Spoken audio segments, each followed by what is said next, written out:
الذي جعل لكم الأرض فراشا والسماء بناء وأنزل من السماء ماء فأخرج به من الثمرات رزقا لكم فلا تجعلوا لله أندادا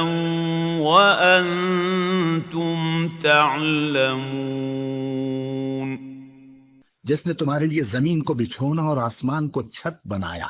और आसमान से मेंह बरसाकर तुम्हारे खाने के लिए अनवा अक़साम के मेवे पैदा किए, बस किसी को अल्लाह का हमसर न बनाओ और तुम जानते तो हो। He who made for you the earth a bed spread out, and the sky a ceiling, and sent down from the sky rain,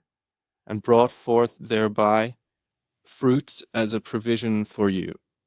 So do not attribute to Allah equals while you know that there is nothing similar to him.